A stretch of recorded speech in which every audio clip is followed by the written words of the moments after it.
Week 14 has concluded. We are on to round one of the fantasy football playoffs in week 15. So it's time to go over every single game, talk about the trends, talk about what's happening, and get ready for round one. So, with that being said, let's get right into it. And let's talk about the Thursday night football game between the Lions and the Cowboys, the first game of the week. Lions take down the Red Hot Cowboys back on track. Lions were in kind of a little bit of a slump, losing a little more games than we kind of thought they would. The Cowboys were red hot. The Lions take them down. They score about 44 points. The Cowboys score 30, put up 30, but their defense cannot stop the Lions all night long. Gibbs was the star of this game, 120 total yards, 3 touchdowns.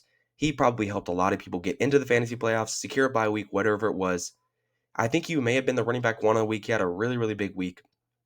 Amon-Ra St. Brown did happen to play. Despite the ankle injury, he didn't practice all week long. He had the low ankle sprain. He was really solid though. 6 for 92. Just you could tell that he was a little bit banged up. He was playing a little bit hurt, but he's tough. He's Amon-Ra St. Brown, and that's why we love him. He's super, super tough. That's why the Lions love him. That's why Dan Campbell loves him, and that's why he's so good in fantasy football, because no matter if he's hurt, no matter if he's 50%, 60%, he is still so much better than like a larger portion of the entire league. His running mate, Jameson Williams, continues his strong second half of the season. 7 for 96 on 9 targets. He's going to be a middling to maybe even high-end wide receiver 2 rest of the season. The Lions play in a lot of dome games. I believe they play in a dome game the rest of the season. They either play at home or they're in a dome. So that's really good for Jared Goff. That's really good for the Lions receivers. And, of course, Jahmyr Gibbs. He's going to do his thing each and every week. The biggest takeaway from this game is CeeDee Lamb sustains a concussion. He's having a really, really big game. He had like 120 total yards, 115 total yards. He is most likely out week 15. He went down pretty hard on his head. It sucks for fantasy managers, but it sucks for the Cowboys, who I know they lost this game, but they have a chance to kind of sneak into the playoffs and continue the kind of hot streak that they've been on. And losing CeeDee Lamb is going to really, really, really hurt. So I really hate for all the people who are going to not be or who are going to be without CeeDee Lamb this week. He kind of went down and he did the fencing thing that Tua did when he got hit a couple of years ago, and it doesn't look to be good. I wouldn't be surprised if he's out a couple of weeks, but you just hope it's one and he gets to full strength somewhat soon. A small note that I want to go over is David Montgomery. He did score a long touchdown in this game, but he played less than 30% of the snaps, his lowest of the season. It looks like he's phased out.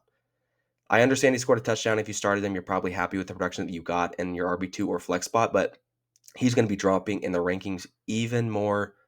It's not good, and just looks like Jahmyr Gibbs.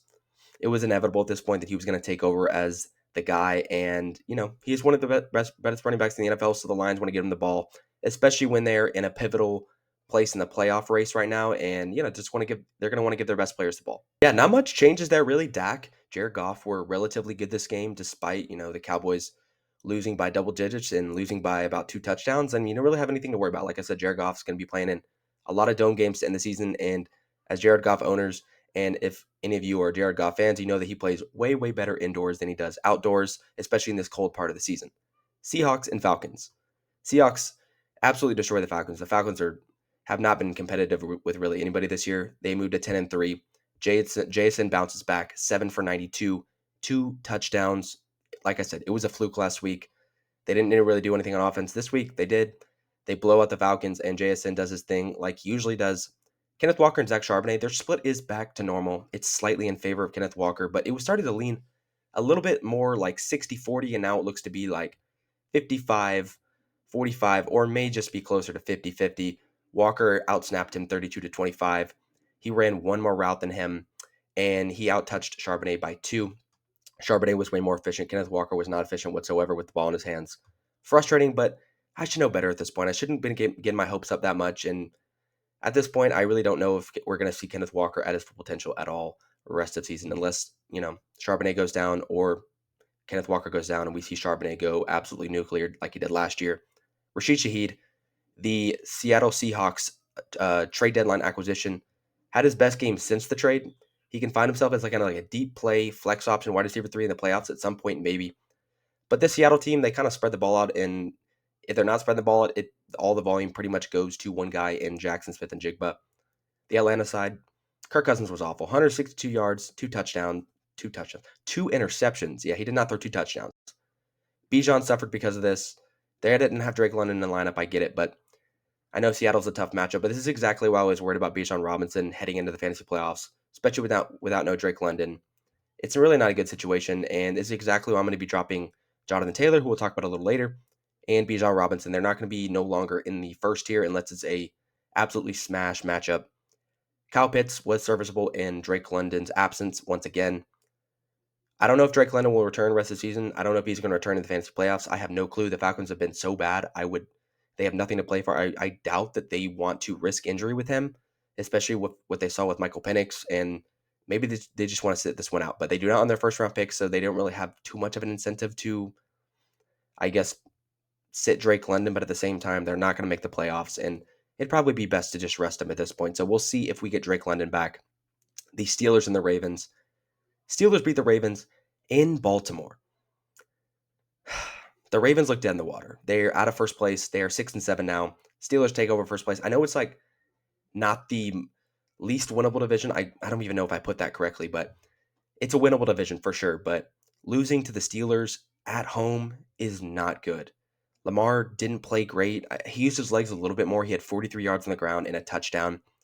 The only positive on the Ravens offense was Zay Flowers. He had 8 for 124 on 11 targets, but he still cannot score a touchdown. That's been a problem all year. It's been a problem most of his career, the first 3 years of his career, and I don't see it changing at least this season. Maybe it's a fluke, and it starts to change later in his career, and he starts to score more touchdowns. But he is a smaller receiver, and he just doesn't seem to get in the end zone that much. So it really limits his ceiling, like on a week-to-week basis. The Steelers finished with 34 rushing yards on the day. Aaron Rodgers pretty much carried him with his arm, 284 yards, a touchdown. He looked much better since the fractured wrist that he went down with, and after missing a week, he looked a lot better than he did the previous week, that's for sure. DK Metcalf finally had a big day. Finally. It's been like 6, 7, 8 weeks now. He had 148 of the 284 yards. It's a positive outlook for, going into the fantasy playoffs, but I'm just skeptical on, like I said, on what I saw the previous 6, 7 games. I don't know if I'm going to exactly rank him higher. It was a really, really good matchup versus a team who's not very good versus the past. They had been better lately, but based on the total sample size of the entire season, the Ravens had not been very good versus receivers in fantasy football. So it was a good matchup for him, and hopefully if he gets another one like that, he is able to smash like he did on Sunday. The Steelers' backfield, a pure 50-50 split. Jaylen Warren outsnaps Gainwell by 1, but Gainwell runs 4 more routes, 19-15. It's a little ugly. They were both actually able to have pretty good fantasy days. They finished with 15 and 16 PPR points, I believe, and they both scored a touchdown. So you never know. If they're going to keep it up, I mean, they literally have 3 weapons on offense, and I guess you can count Gainwell as one of the 3, but it's Jaylen Warren and it's DK Metcalf. They have nobody else on this roster. They're going to need to do something in the draft or in the offseason. Trading George Pickens was not the move. Just ask Cowboys fans, just ask anybody around the league. I believe he's like second in the league in receiving yards. What a weird build that they made this offseason, and it's kind of hurt them this year, and their offense just really has not been very good at all. The Bills and the Bengals, the most fun game of the week. Absolutely the most fun game of the week. The Bills beat the Bengals in the snow.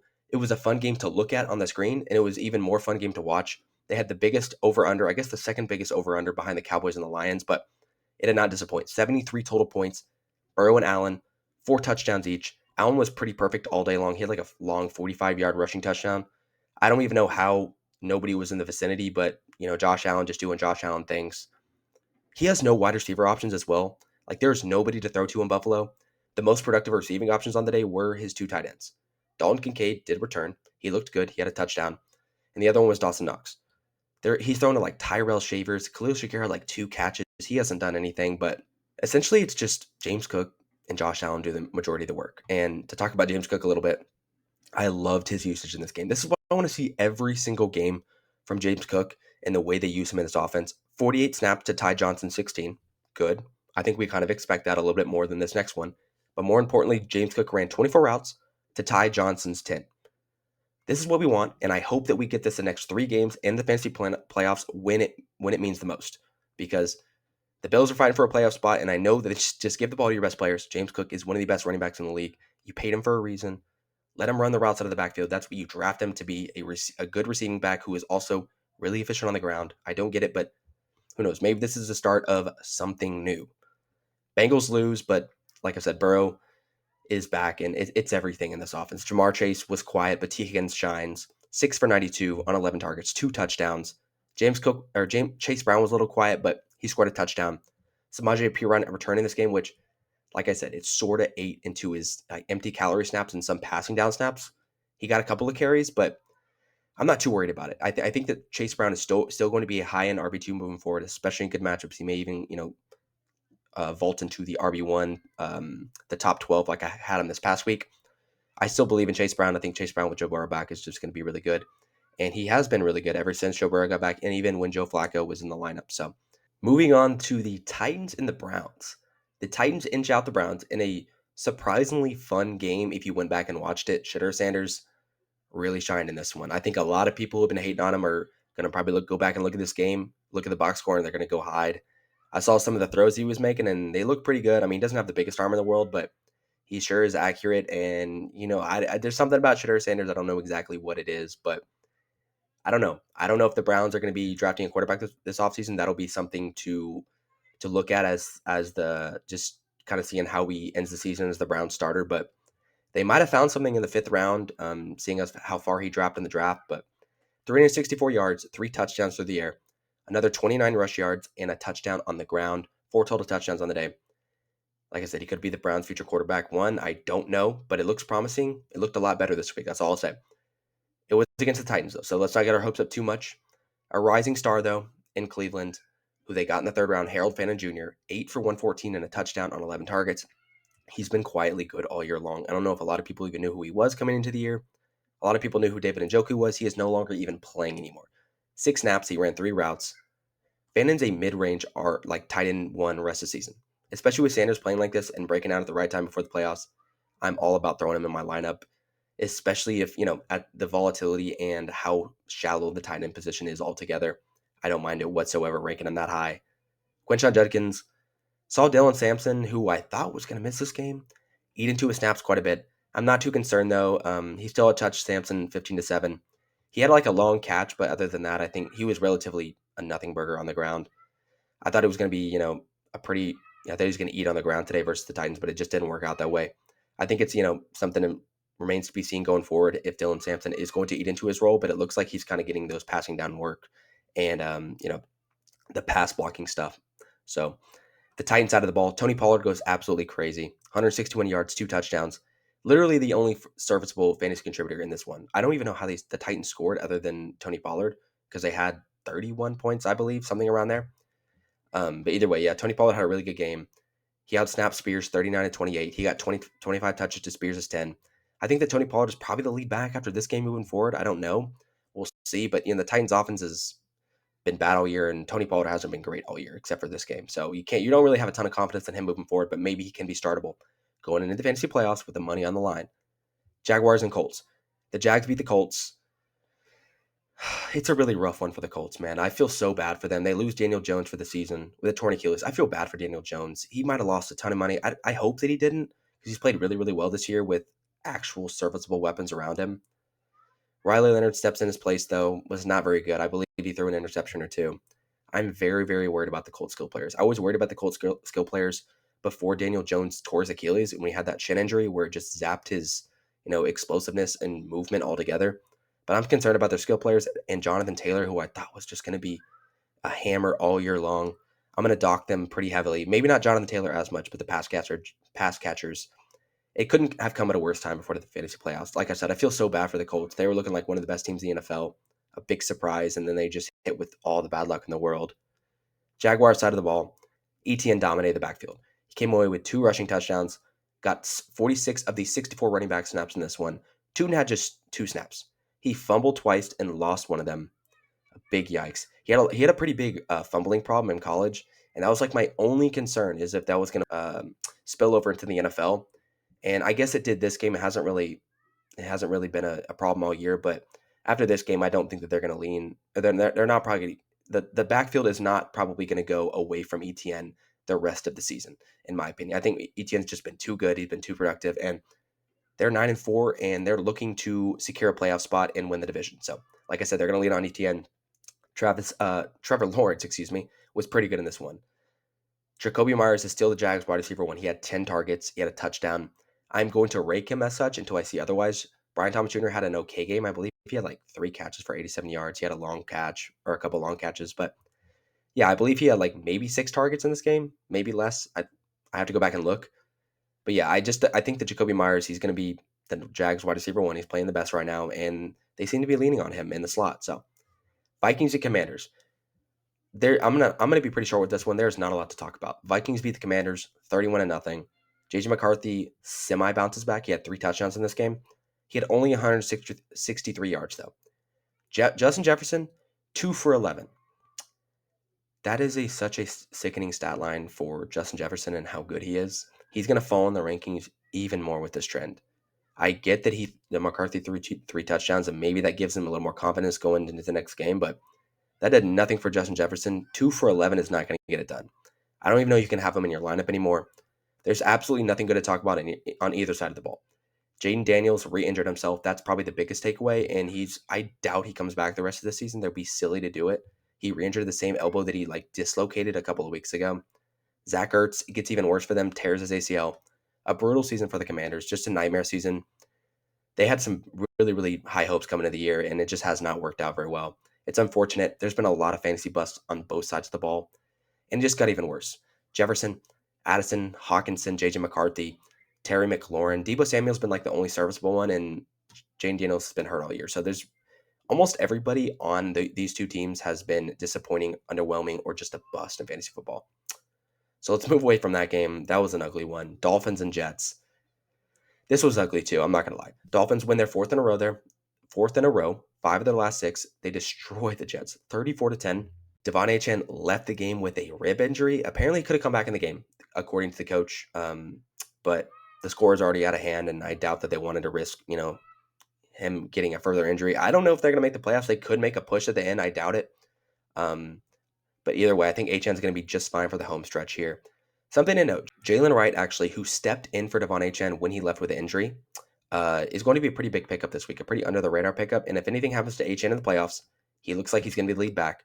Per Ryan Heath, after Achane left, he got 81% of the carries, 3 targets to Ollie Gordon, who I kind of thought was going to be the backup, 90% of the carries, and 0 targets. Ollie Gordon did receive the only carry inside the 10. He's kind of the big, 230-plus pound back who's probably going to get the goal line roll or may get the goal line roll over Jalen Wright, but Jalen Wright got literally everything when Devon Achane left, except for that one carry inside the 10. So if there's going to be a big waiver pickup this week and you're kind of going to want to stash someone down the stretch, it's going to be Jalen Wright. The Jet side of the ball, there's nothing good to talk about.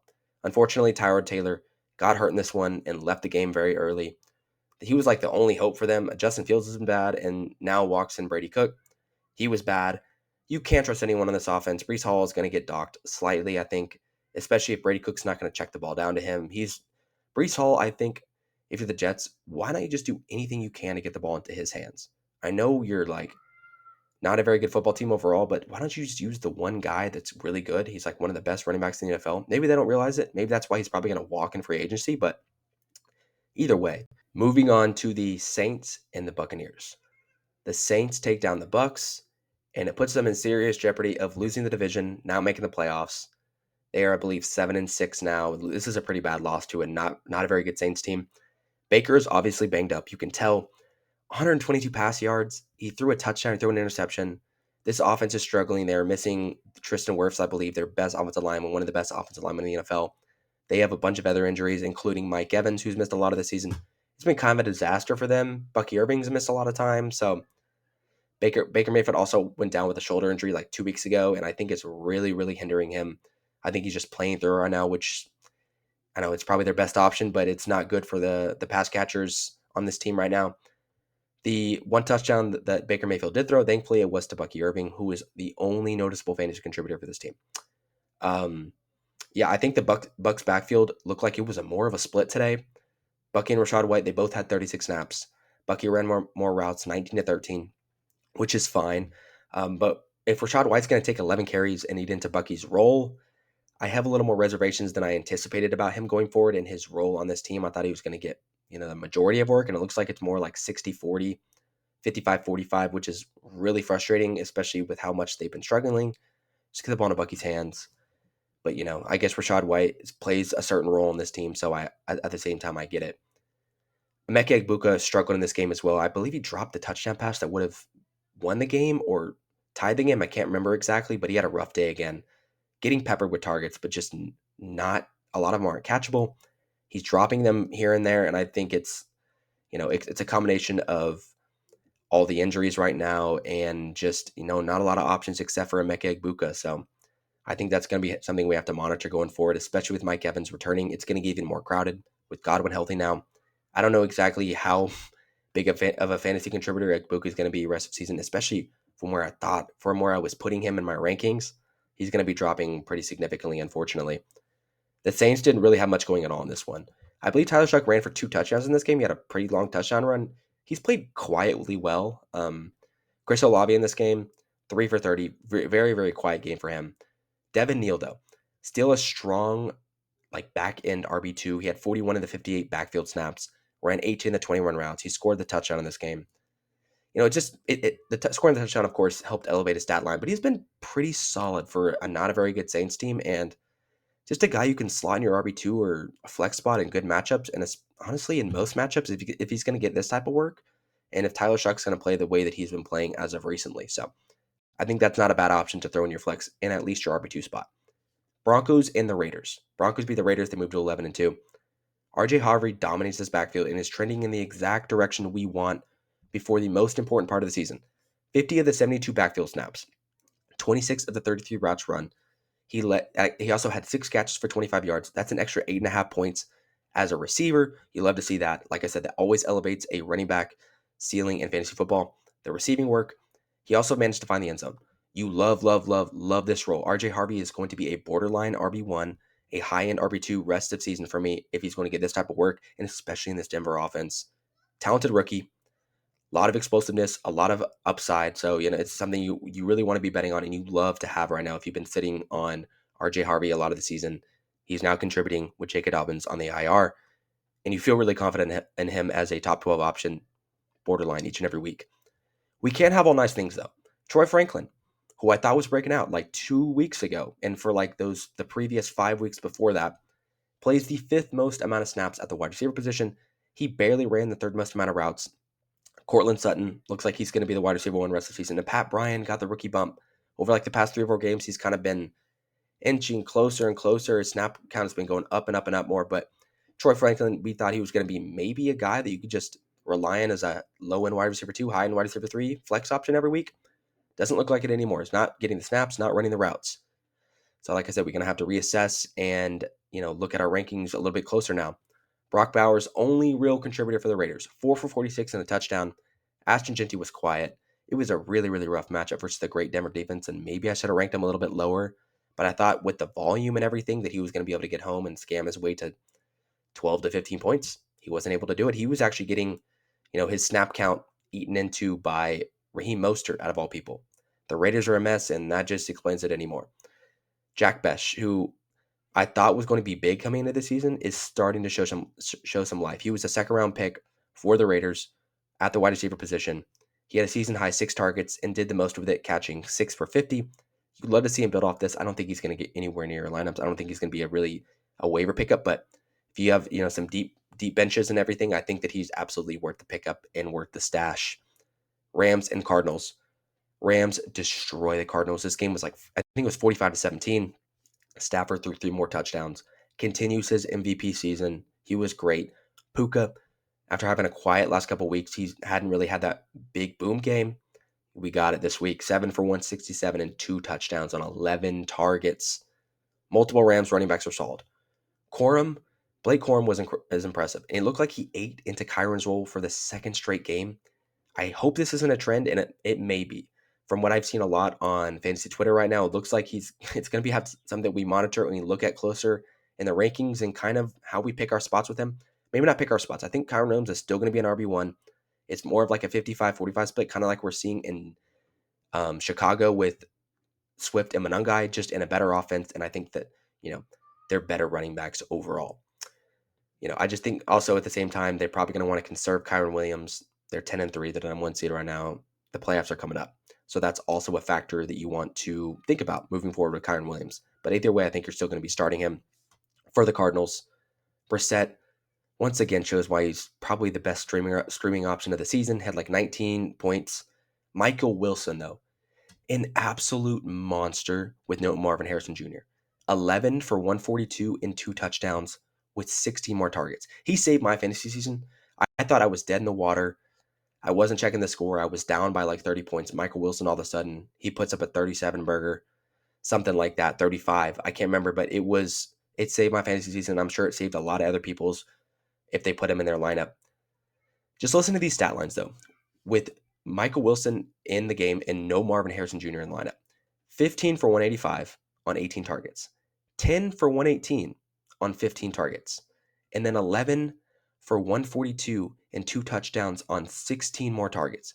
And if I'm counting correctly, that is 36 catches, 445 yards, 2 touchdowns on 49 targets. That's ridiculous. That's high in a wide receiver two, maybe even borderline wide receiver one numbers if Marvin Harrison Jr. is not in the lineup. And if he's not in the lineup, I'm going to continue to rank him that high, even higher from here on out. I can't even remember a player like this coming out of nowhere in the middle of the year since I've been playing fantasy, especially the wide receiver position. We see it happen for the running back position all the time. Wide receivers like this, it just doesn't happen very often. And maybe he was just overshadowed by Marvin Harrison Jr. and not getting the work, and all of a sudden he steps in. It looks like that's what's happening, but it's been impressive nonetheless, and a league winner for a lot of people making it into the fantasy playoffs and just helping elevate their team to another level. The Packers and the Bears, another big game this week for the lead in the division. Packers beat the Bears to take the lead. Jordan Love played great, 234 yards, 3 touchdowns. Christian Watson was awesome. Again, 4 for 89, 2 touchdowns. Also another guy that helped me make the fantasy playoffs. He had just 4 targets, but man, he has been one of the biggest waiver wire pickups. I didn't even know he was going to play this year. Like I've said in past videos, he was coming off a torn ACL. Looks like he's the Packers wide receiver one rest of season and a potential league winner with these last 3 weeks and the money on the line. Jaden Reed for the Packers returns in this game after that broken collarbone and that foot injury that he had in like the first or second game of the season. Not someone we can think about starting yet, but looked good. Explosive. They clearly made an effort to get him involved despite him not playing a ton of snaps and kind of being on he didn't run too many routes either. Understandable with the long injury absence. But someone you're probably going to stash. If he's on waivers, I think he should absolutely be picked up. We've seen Jaden Reed in the past be this guy you can plug into your flex and him put up 30 points out of nowhere. He's a really, really good player. And, if he gets integrated in this offense and him and Christian Watson can just ping pong off each other, I think that's even better. For the Bears, Caleb Williams was actually solid in this one. It didn't look great in the box score, and he also threw the game-sealing interception, so not great. But he made a couple of pretty big throws in this game, and exactly why he was the number one pick, it kind of showed exactly why, but he has his flaws still, and unfortunately it reared its ugly head on that last play of the game with that interception, but nonetheless, I think that Caleb played fine. With Roma Dunze out, we saw Luther Burden really step up in this game. 4 for 67 on 6 targets. Nothing eye-popping, but it was encouraging to see him take over as the wide receiver one. DJ Moore was really bad in this one. I thought he would be the wide receiver one with a Dunze missing. He had 1 catch for -4 yards. Yikes. It's over. I don't think he's gonna be on the Bears next year. I probably need to change the scenery for sure, but Luther Burden's gonna take over his spot and be just fine. Swift, Monangai continue their split. It's more like a 55-45 in favor of Swift right now, I think. He ran 23 routes to Monangai's 12. Still the receiving option, the better receiving option on this team. But I think both are, in Swift's case, a mid RB2. And I think in Monangai's case, he's a low end RB2, maybe even higher in better matchups. But he's more of a find the end zone, David Montgomery, relying on the touchdown guy. So rookie tight end Colson Loveland, though, scores another touchdown. He's still splitting routes with Cole Kmet, and he's playing less snaps than him. They seem to be wanting to get him involved, but I think this is just going to be the reality this year. He's a borderline tight end one range, I think, just based on the talent. In any week here, it could switch, and Colson Loveland could be the full-time tight end. Colson Loveland has all the talent in the world, especially going down the stretch of the season. These are the guys you want to bet on.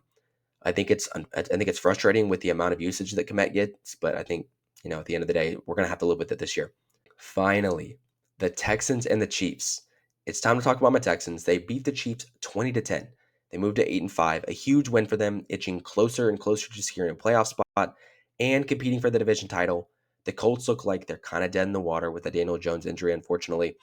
The division is wide open. I know that the Jags are, I think, currently a game ahead, but I think we have the tiebreaker over them. And, I think anything can happen with the Texans. They play the Raiders and the Cardinals the next 2 games, and then they get the Colts somewhere between there. And I think it's absolutely winnable. So just fun to see my Texans dig themselves out of the hole that they were in at the beginning of the year. Texan defense completely shuts down Patrick Mahomes. If you watch this game, it was ugly. If you're a Chiefs fan, you were probably gouging your eyes out most of the game. He had 160 yards, 3 interceptions. Rashee Rice and Kelsey, they dropped a bunch of passes in this game. They were held to almost nothing, though. 42 yards on 5 catches for both of them combined. I mean, this game was ugly. I don't know how many drops the Chiefs had in this game. I know the Texans defense played well, but they are not helping Patrick Mahomes out at all. And especially Rashee Rice and Kelsey when he needed them the most. Kareem Hunt, though, he's still the Chiefs' RB1. 38 of 21 snaps compared to Pacheco. He ran 25 routes compared to Pacheco's 11. He got the goal line touchdown, too. He's the Chiefs' RB1. I think it's going to be better in the upcoming weeks and better matchups for Kareem Hunt. And I think that the better weeks are ahead for him. We'll probably be able to rank him a little bit higher. Nico Collins, 121 receiving yards. He got a lot of them pretty early in this game, but not much going on in this offense. Stroud was fine. He made a couple big plays, but it was a gritty game, and the defense did most of the heavy lifting. Woody Marks is still getting everything in this offense. He had 61 of the 70 snaps, and he ran 19 of the 22 routes for the running backs in this offense. Nick Chubb also left with an injury, so it looks like I don't know how long he's exactly going to be out, but if that's the case, Marks is going to get even more of the snaps in this offense. Their third string is Dare Ogunbowale. He wasn't even playing at all. I know we got a goal line touchdown in this game. It's because Marks, I believe he got injured for a play or two right before they scored that touchdown with Ogunbowale. So I don't think that's anything to worry about with Marks getting vultured by Ogunbowale. So going forward, I think Woody Marks, 2 thumbs up. It was a tough matchup versus Kansas City. And yeah, you have to feel good. I feel good as a Texans fan, not good about the offense, but overall, I think you can feel good about Woody Marks being a low end RB2, I think at the very least, maybe even higher in good matchups. But so that is going to be it for our week 14 lessons learned and takeaways from every single game. I wanted to get this out to you guys a little bit early. I know that I'm not going over the Eagles and the Chargers game, but we were going to talk about that in the rankings, touch on everything that happened in that game, and just kind of do our best to help make the best possible lineup decisions for week 15, round one of the fantasy playoffs. So with that being said, I will see you guys later this upcoming week. But if you watch these videos, I will see you in week 16.